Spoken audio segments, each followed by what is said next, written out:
Buenos días, buenas tardes, buenas noches. Esta es una nueva edición de Historia Total y centrándonos nuevamente en la historia del PUN. Yo soy Augusto Malpartida y estamos hoy con Alfonso Cotera y Rocío Paz de Villa El Salvador para ver la situación que se tuvo en los años 80 en Villa El Salvador, donde ellos tuvieron una labor muy compicua y nos van a narrar cómo se formó el partido en ese escenario, cómo se desarrolló la relación que se tuvo con el movimiento social en Villa El Salvador, que recuerden fue un punto muy alto de la organización popular en nuestro país, y finalmente qué enseñanzas podemos sacar de esa relación para los tiempos de hoy, ¿no?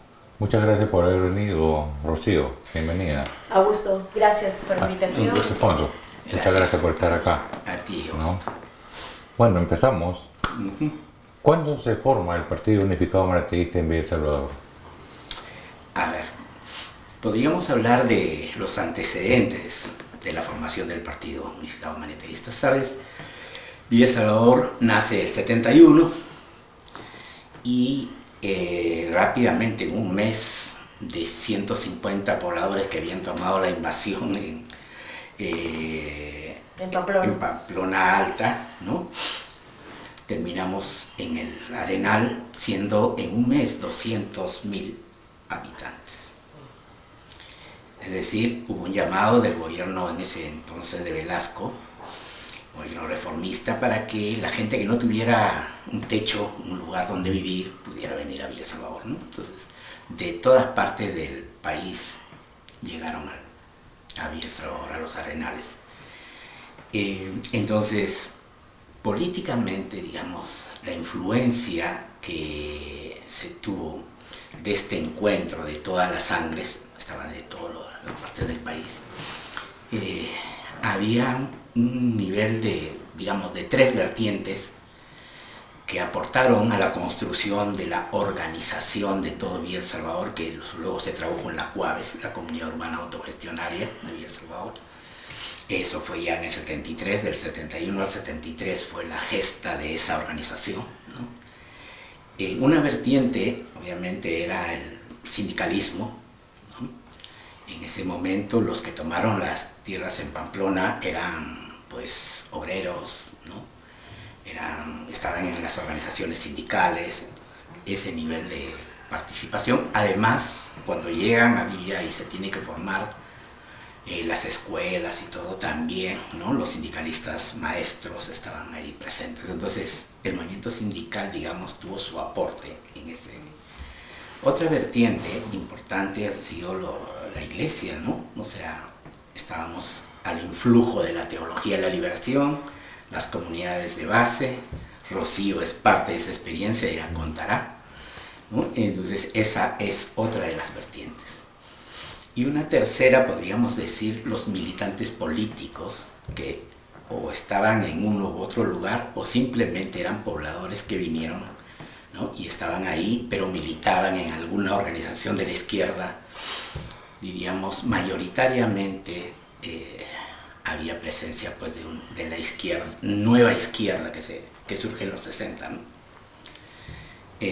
Entre ellos, digamos, en ese proceso de formación de la comunidad, también se fue constituyendo algunos núcleos. El núcleo que luego derivará en el Partido Unificado Marateísta se llamaba el MAP, el Movimiento de Acción Proletaria. ¿Quiénes formaban el MAP? Fundamentalmente jóvenes, estudiantes, profesores y algunos pobladores vecinales, ¿ya? Éramos un grupo pequeño. Pero ¿y de dónde venían? ¿De qué línea política venían? Mira, los aportes mayoritariamente eran, digamos, de ningún partido. Habían alguno que otro que había estado en algún nivel de participación, ¿no?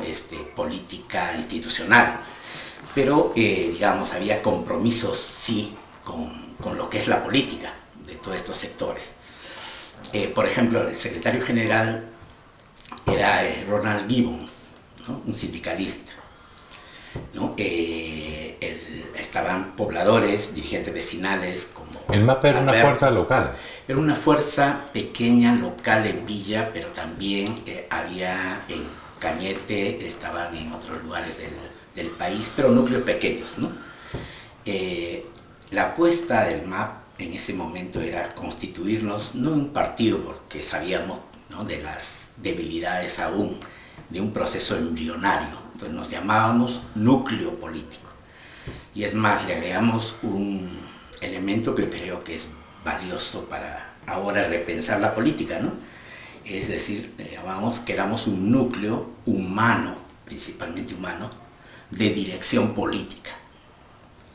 Y con ese enfoque, con esa concepción de hacer política, nos planteamos pues articularnos a otros esfuerzos, a otros núcleos, para construir juntos, ¿no?, el partido político que el país necesita. ¿Cómo se salta del MAP al PUM?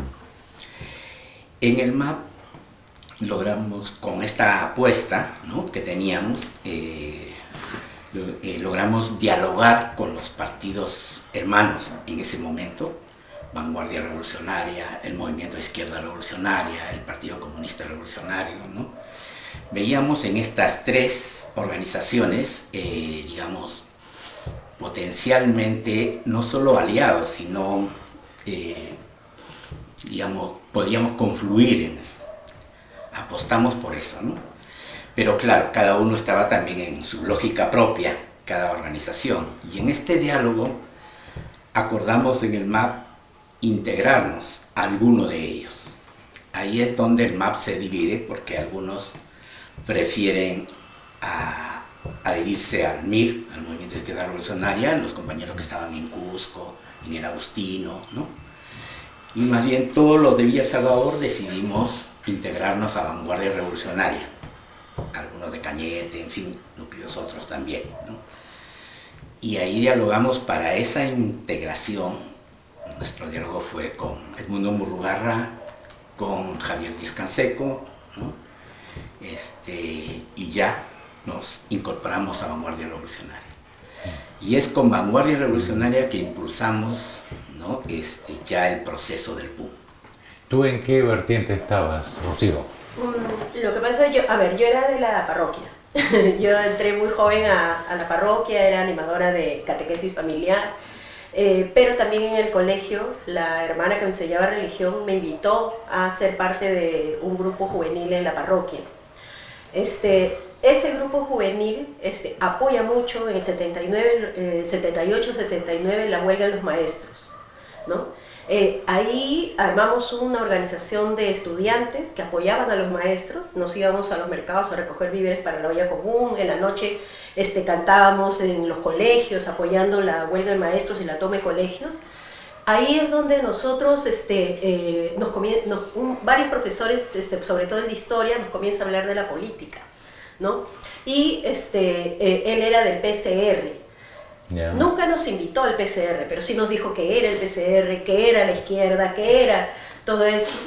Pero en algún momento, que nosotros incluso hicimos una marcha por la nota 11, porque la nota 11 se puso en rojo Sí. en la libreta en algún momento, y nosotros hicimos una marcha grande. De Villa El Salvador salieron escolares, creo que de todos los colegios. Me parece que por ahí nos conocemos. Claro, la nota antes era que si te rascabas o se estaba jalado. Lo ponían en rojo y te jalaba, pues. Entonces nosotros hicimos una lucha por defender la nota 11 y para que el 10 nuevamente vuelva pues a hacer el rojo, no el 11.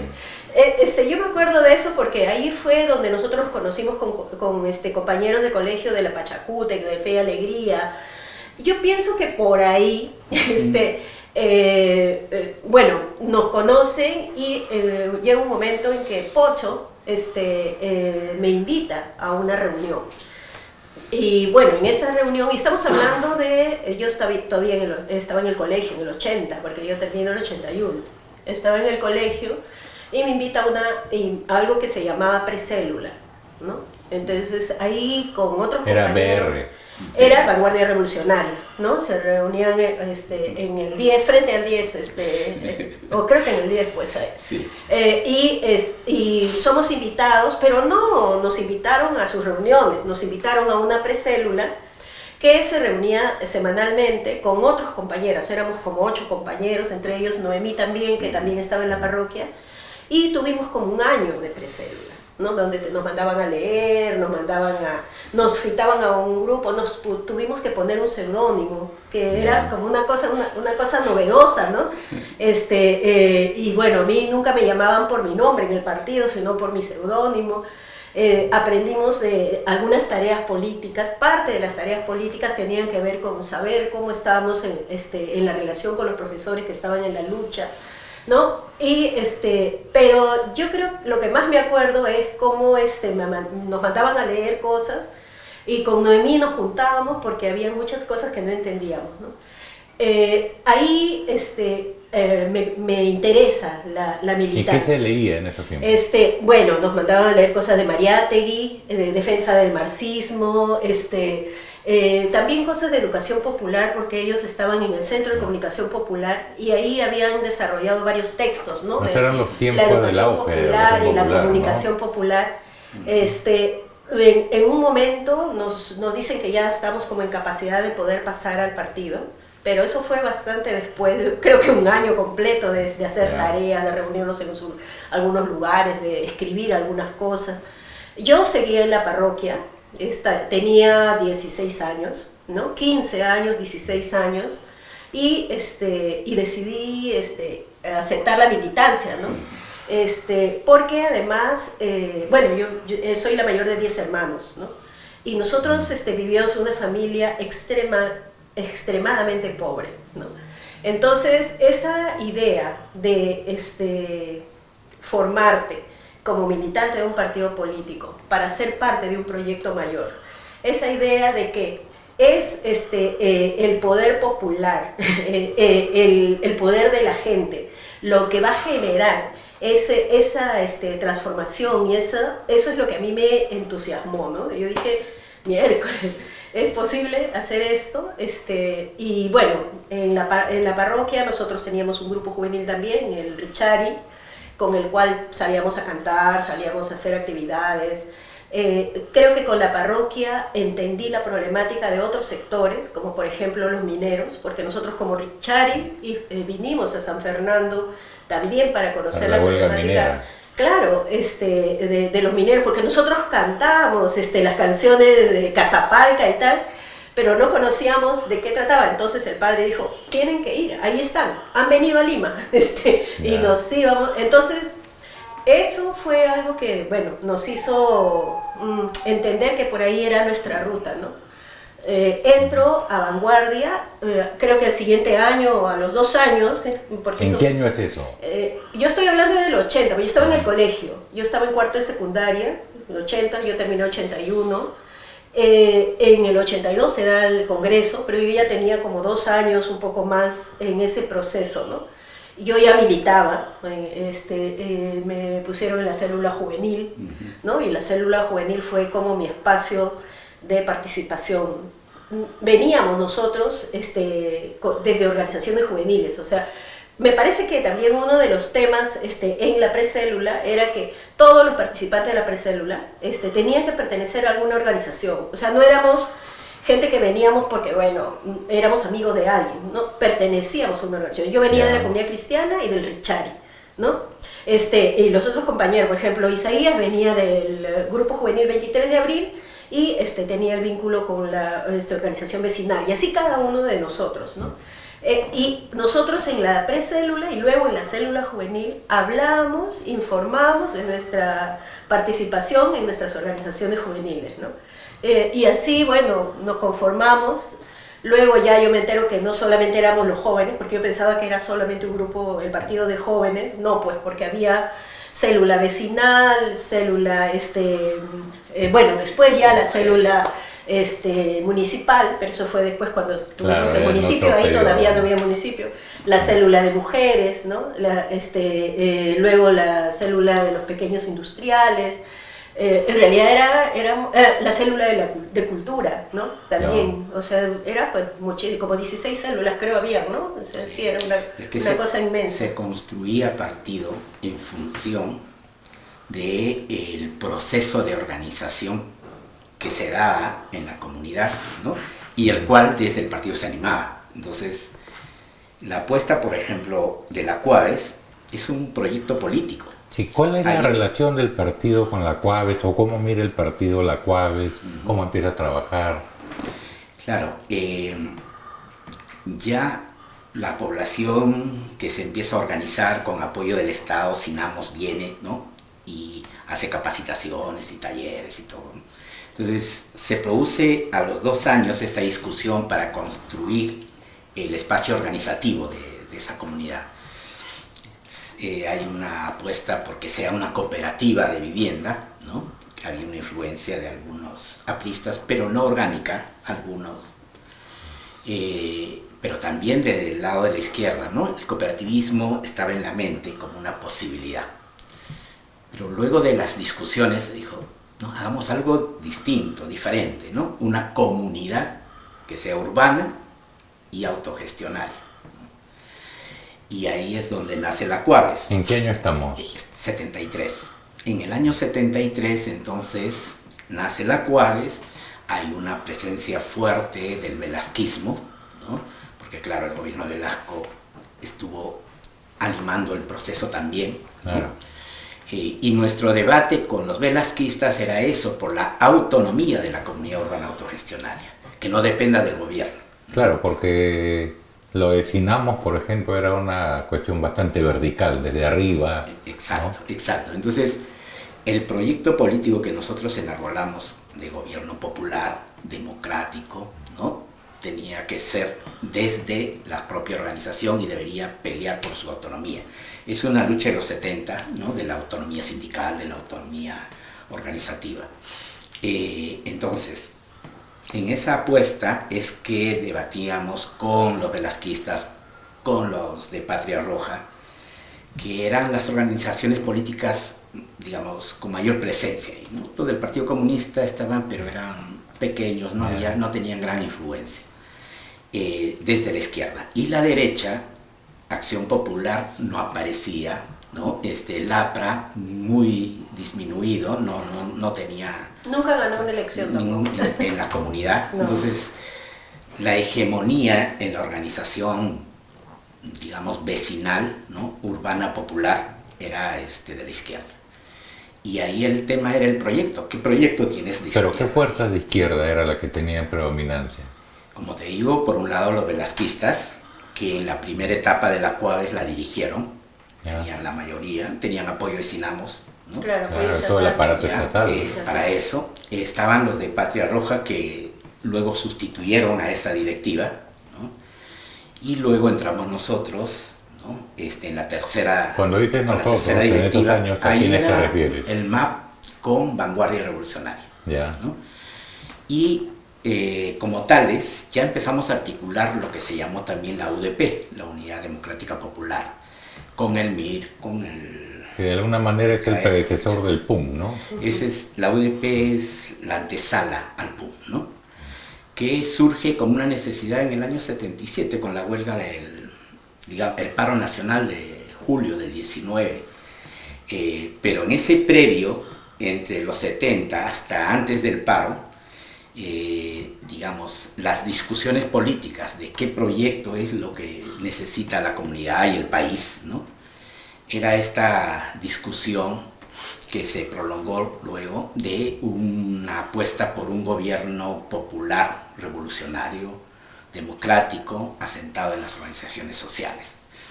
En esos años, digamos, empieza a surgir un movimiento, le llamábamos el movimiento urbano popular, ¿no? Así como el sindicalismo o el movimiento campesino, ¿no? Que eran fuertes en nuestro país, empieza a aparecer el movimiento urbano popular en los 70. Y este movimiento urbano popular, de alguna manera, apuesta más, digamos, a las necesidades básicas, ¿no? Claro, Tanto de servicios, tiene servicios, la misma de titulación, vivienda, de alimentación, de gestión pública, ¿no? Porque estaban los municipios cuando se recupera la democracia, ¿no?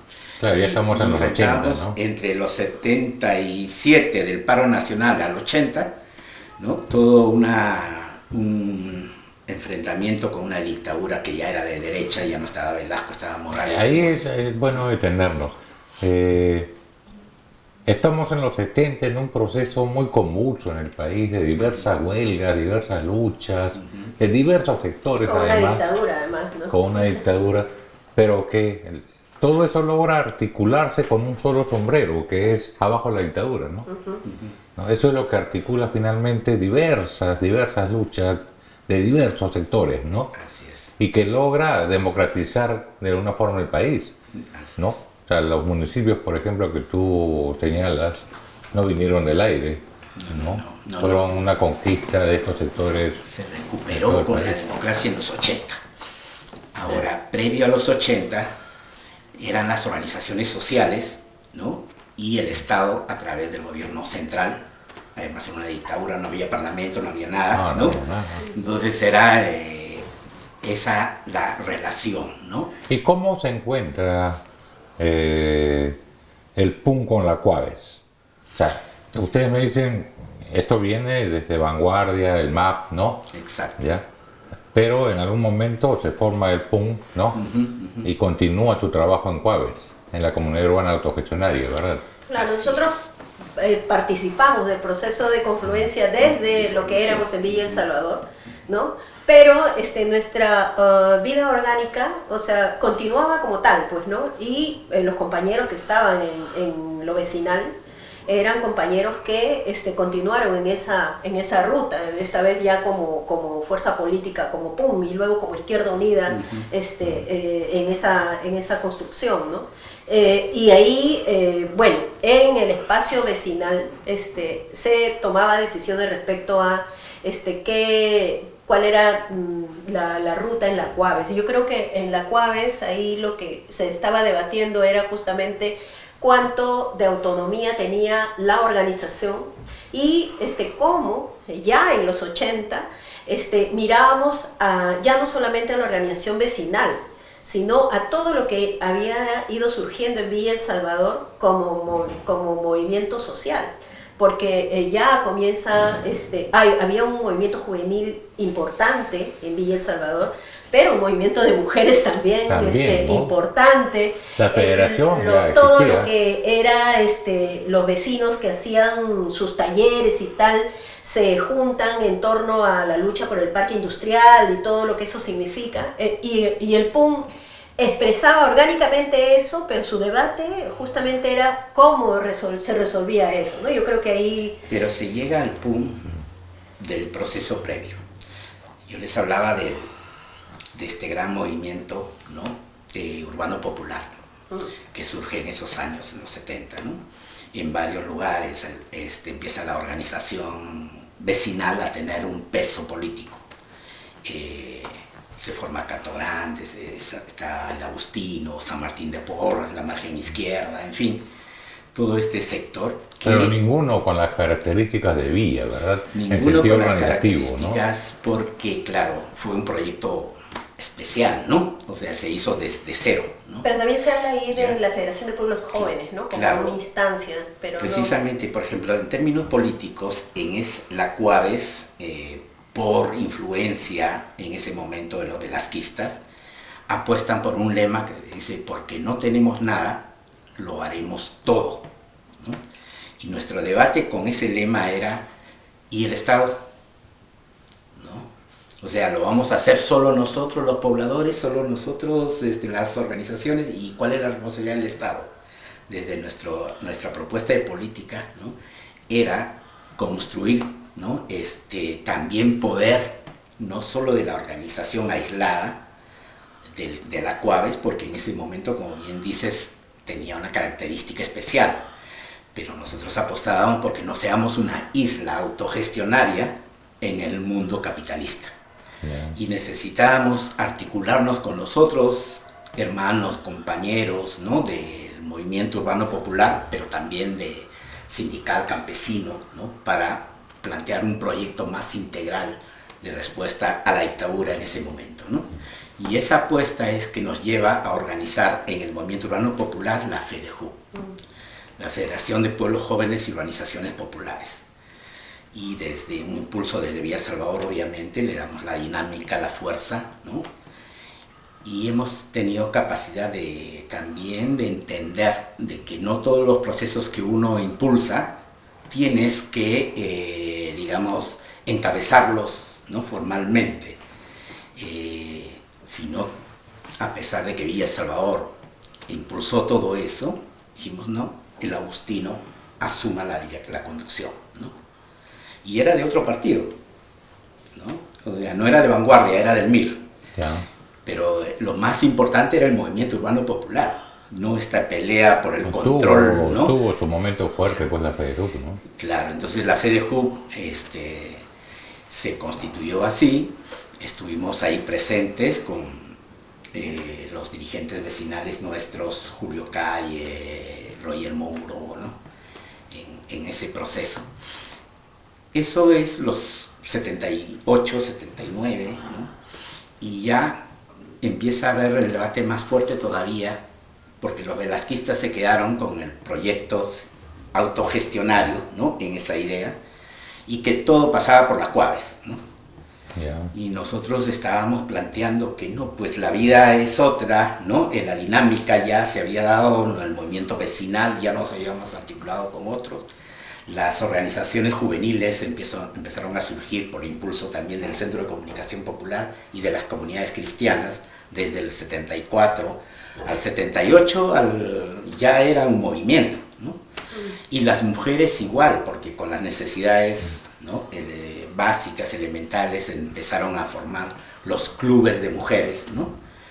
¿Ya? Y las organizaciones femeninas, antes de todo este tema de la alimentación popular, o sea, antes de comedores populares, de vaso de leche. La organización de mujeres era pequeña, pero empezó a surgir las mujeres organizándose, ¿no? Y todo ello, obviamente, para nosotros nos planteaba que la Cuaves, si bien era la columna vertebral, debiera ser una Cuaves cada vez más abierta a estos movimientos, a integrar, ¿no? Los velasquistas no querían cerrar la Cuaves como, ¿no? Y no, los otros eran... Hubo un sector que no entró a la unificación del PUM y que sin embargo estuvo muy presente en la Cuaves, ¿no? La gente de UDP que no entró, por ejemplo, al PUM. Claro, ahí cuando se forma el PUM, ya, digamos, la antesala ha sido la UDP, y la UDP estaba integrada por Vanguardia, por el MIR, por Partido Comunista Revolucionario, el MAP. El MAP formó parte de la, ¿no? Y ahí es donde luego nos integramos a Vanguardia. Ahora, cuando se da el salto al PUM, ¿no?, obviamente ya todos los que eran UDP terminamos en el PUM. Un sector del PSR, ¿no?, que no estaba en el proceso de la UDP, pero que luego se radicaliza cuando ya Velasco sale fuera, Bermúdez está, ¿no?, y el PSR se divide, ¿no?, entre el PSR marxista-leninista, que es este grupo, ¿no?, con algunos velasquistas se quedan en ese proyecto, digamos, de los inicios de los 70. Yeah. Y ellos ya no nos acompañan al proceso del PUM. Sin embargo, luego van a coger, porque algunos compañeros estuvieron en el proceso UDP, ¿no?, la denominación de UDP, pero en realidad no era, ya no la UDP esa no era, ¿no? Porque la UDP inicial que formamos se convirtió en PUM. Sí. Hay un hito fundamental en la historia de política de Villa El Salvador en la que ustedes han tenido seguro mucho que ver, cuando Villa se convierte en distrito, ¿no? Así es. ¿Cómo se produce esto? ¿Qué filo le ven ustedes al tema? Ese fue el debate fuerte con los velasquistas y con Patria Roja, ¿no?, que eran las dos fuerzas de la izquierda, digamos, importantes en la comunidad, además de Vanguardia Revolucionaria y lo que constituimos el PUM. Entonces, cuando recuperamos la democracia, ¿no?, entre el 78 y el 80, la Asamblea Constituyente y las elecciones, ¿no?, generales, es que se hace el debate. ¿Y cuál es el papel del Estado? ¿no? Villa El Salvador en ese momento dependía de Villa María. Entonces se recupera, hay elecciones municipales, se eligen a las autoridades en Villa María del Triunfo, obviamente, el Consejo Municipal, ¿no? Y Villa El Salvador era un barrio más, ¿no? Y en esos 3 años vimos que el gobierno local, obviamente, no atendía en absoluto a Villa El Salvador. O sea, era un gobierno municipal, no era gobierno local, ¿no? Y nuestro proyecto político, ¿no?, planteaba construir gobierno local. O sea, el gobierno popular, democrático, revolucionario tenía que basarse en gobiernos territoriales locales, ¿no?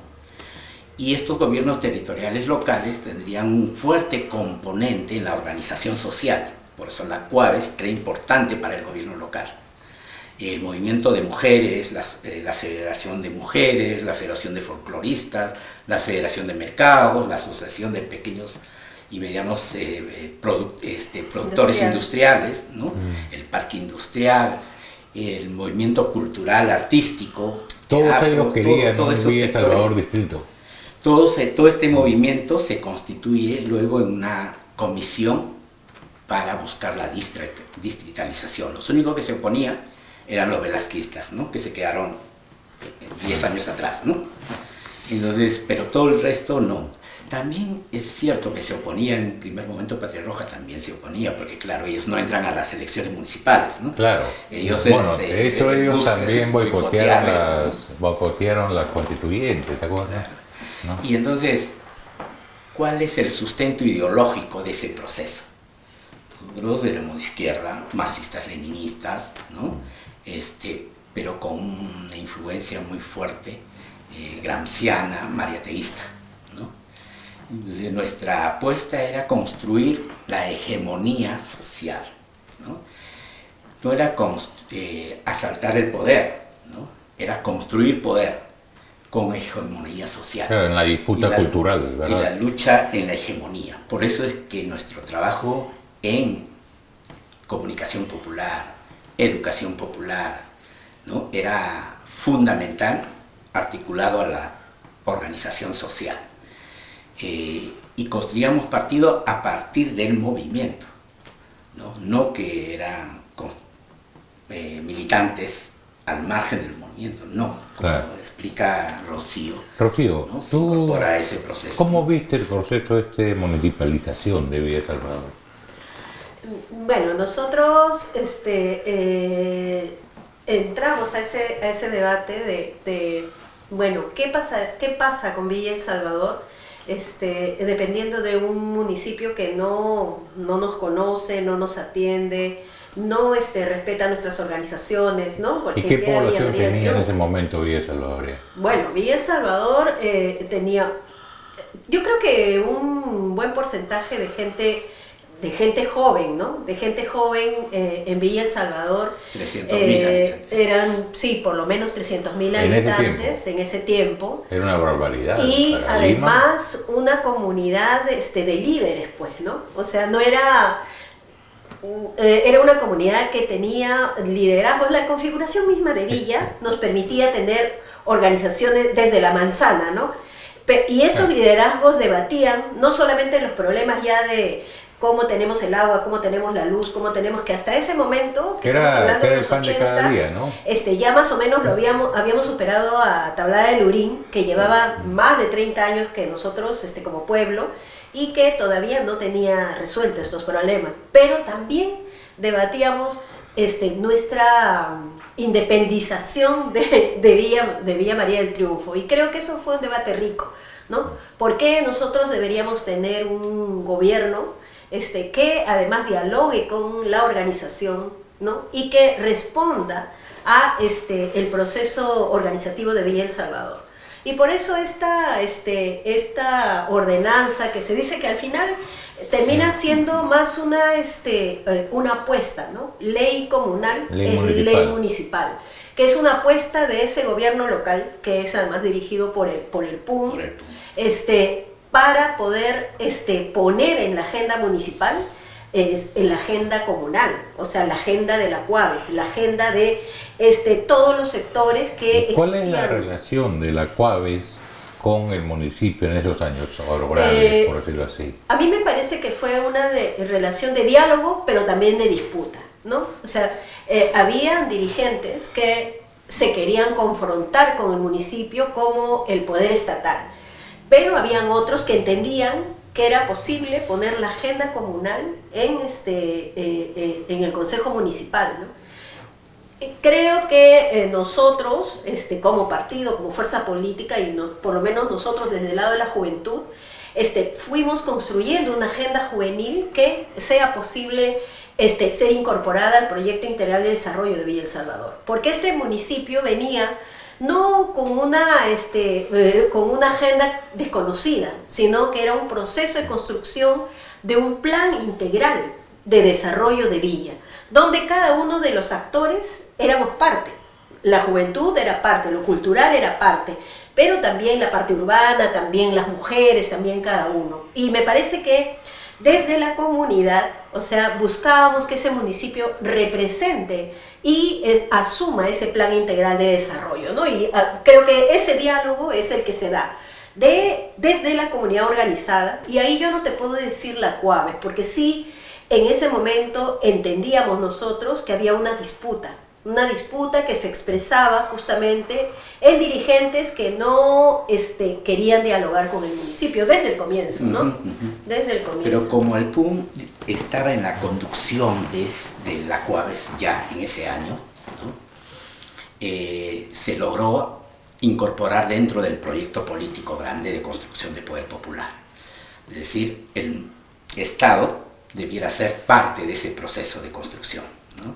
Por eso se hizo la comisión de distritalización, se consiguió que se distritalicen para el 83. El 83 entramos a hacer una gestión municipal de cero. No había local comunal, no había local nada, ¿no? Municipal, nada. Y tampoco fondos del Estado. Ni fondos, ni nada. Y la caja comunal, que en ese momento, ¿no? Era solo ya un local, se convirtió en el local del municipio. Los compañeros que militaban en las organizaciones sociales, mujeres, jóvenes, etcétera, pasaron a ser gestores públicos, ¿no? Desde nuestra perspectiva, enraizados en la organización social. No es que contratabas a alguien que venía de fuera, no, eran mayoritariamente, casi todos, es Michel Azcueta de alcalde, ¿verdad? Michel Azcueta fue el primer alcalde, y entonces establecimos una especie de plataforma de articulación.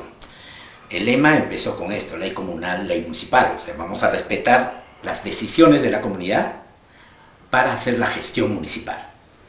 Pero también se empezaron a articular, por ejemplo, las comisiones mixtas. Es decir, el problema de la seguridad en el distrito a través de inspectores populares. ¿Quiénes la integraban? Dirigentes vecinales, ¿no? Que formaban parte en una mesa en el municipio, con algunos funcionarios públicos para la gestión municipal, para la seguridad. ¿Y cómo funcionó eso? Mira, hubo, digamos, una primera etapa de experimentación que fue interesante. Muy interesante, realmente. Se hizo en cada población, digamos, reuniones para ver cómo se atendía, consultando a cada grupo residencial, ¿no?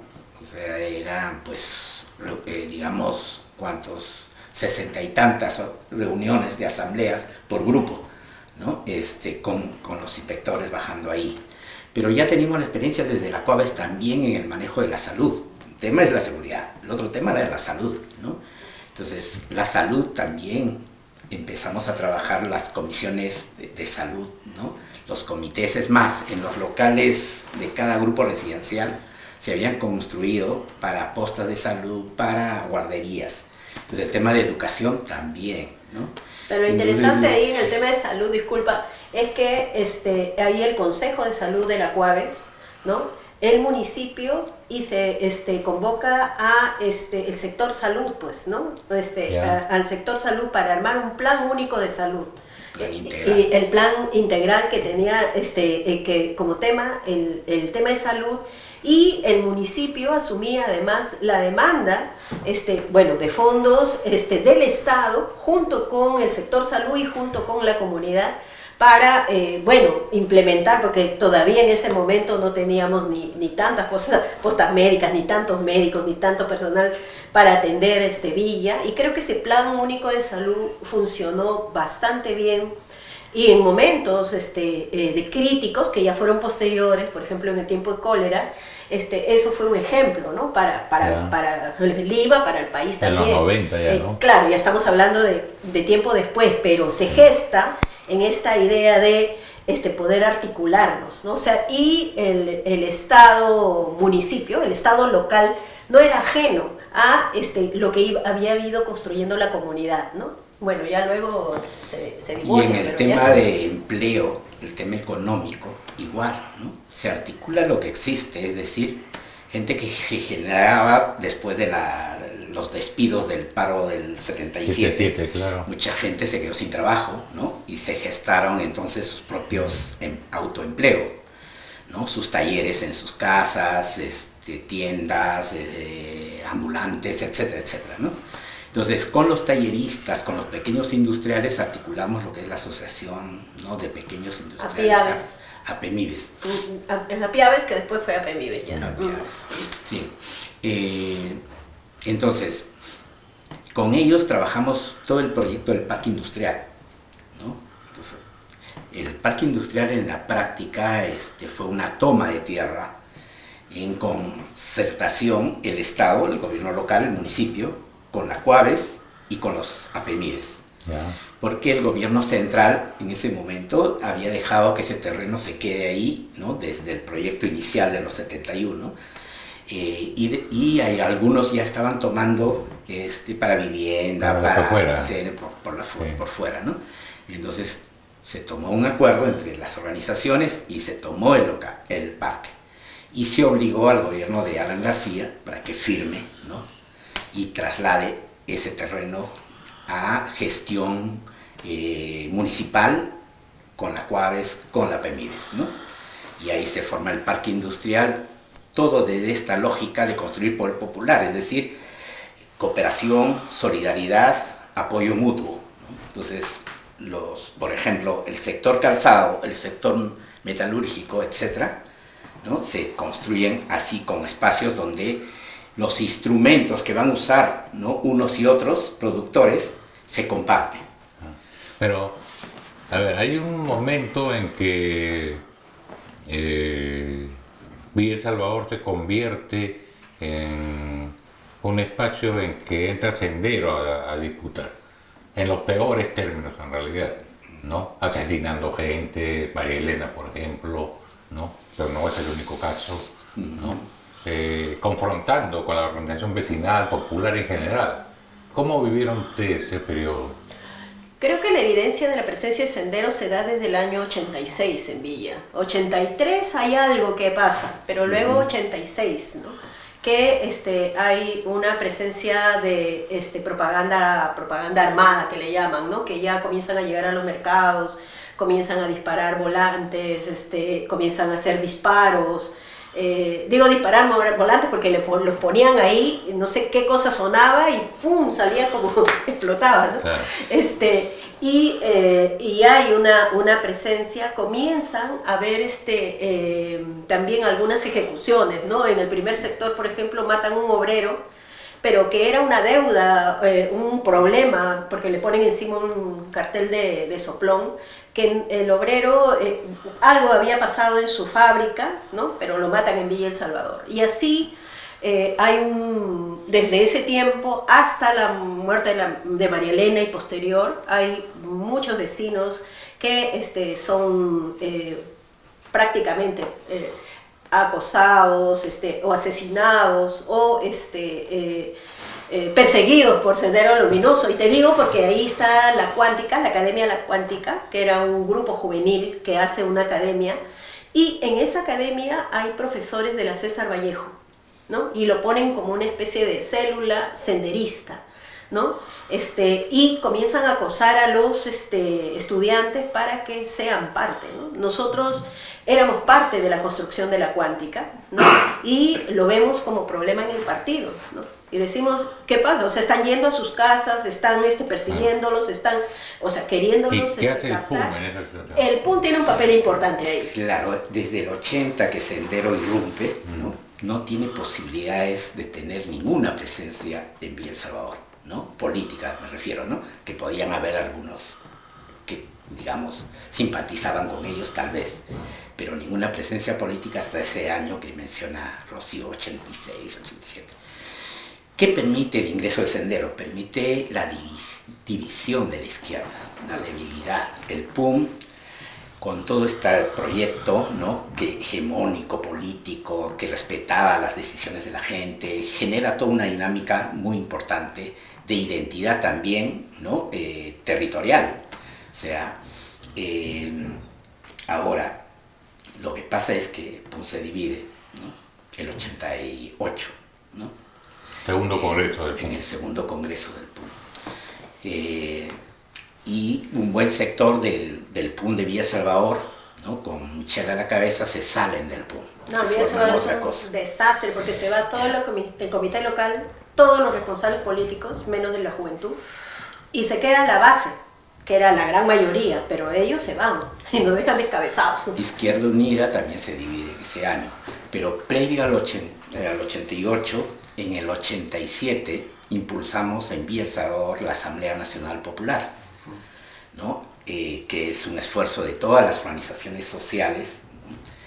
Que permite formar ahí, digamos, un espacio que en ese momento la figura era un parlamento popular. Claro.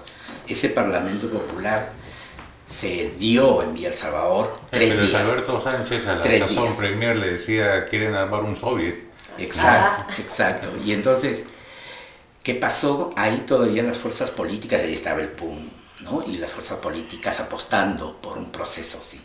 Pero debilitado la organización política, también se debilita la organización vecinal, la organización social. Y eso permite el ingreso de Sendero amenazante, luego con, como ya sabemos, ¿no? Con atentados. Que dieron a María Elena. Estamos por terminar, muchachos. De esos tiempos, ¿qué se puede sacar como lecciones para los tiempos actuales? Porque, bien mirado, todo este proceso finalmente tenemos un Villa El Salvador actual lleno de fujimorismo, de prácticas fujimoristas, más allá de los partidos fujimoristas, ¿no? Prácticas, políticas fujimoristas, ¿no? ¿Qué ha pasado en Villa para que haya ese proceso de involución, si queremos llamarlo así? A mí me parece que un elemento bien importante tiene que ver con la militancia, ¿no? O sea, la militancia no eran, como dije al comienzo, vecinos que, bueno, por ahí estaban distraídos y comenzaron a militar, o tenían tiempo y podían hacerlo. No, sino eran más bien vecinos, vecinas que estaban inmersos en procesos organizativos en Villa El Salvador, diversos, ¿no? Culturales, juveniles, de mujeres, esa era la militancia. Entonces, tú para ser militante del partido tenías que ser parte de una organización.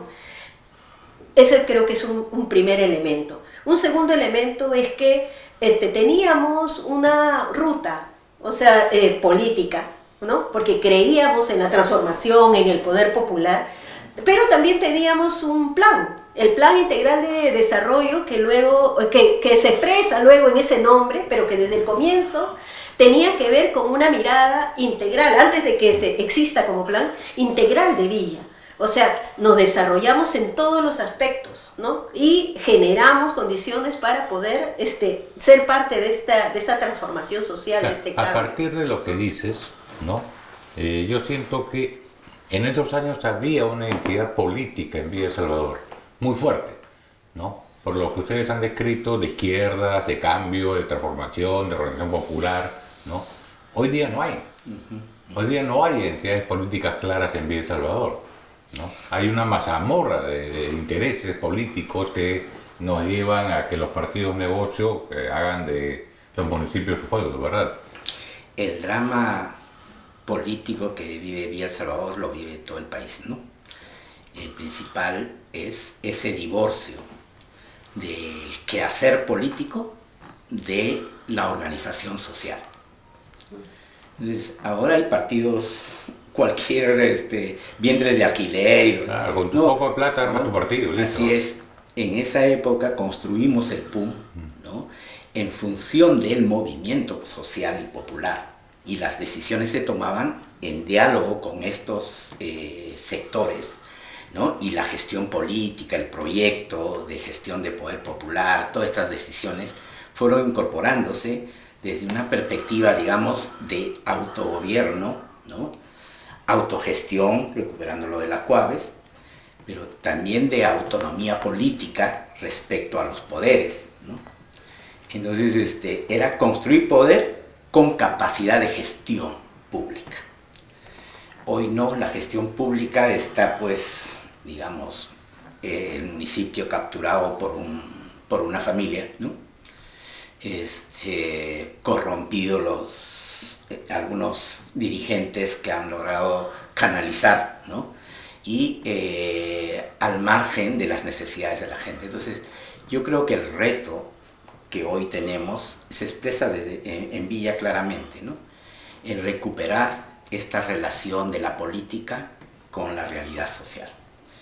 Ya las organizaciones no van a ser las mismas, obviamente. Claro, los jóvenes, por ejemplo, reclamaban por qué los jóvenes del Bicentenario que salieron hace 2 años a pelear por la democracia no dicen nada ahora, no dicen nada, ¿no?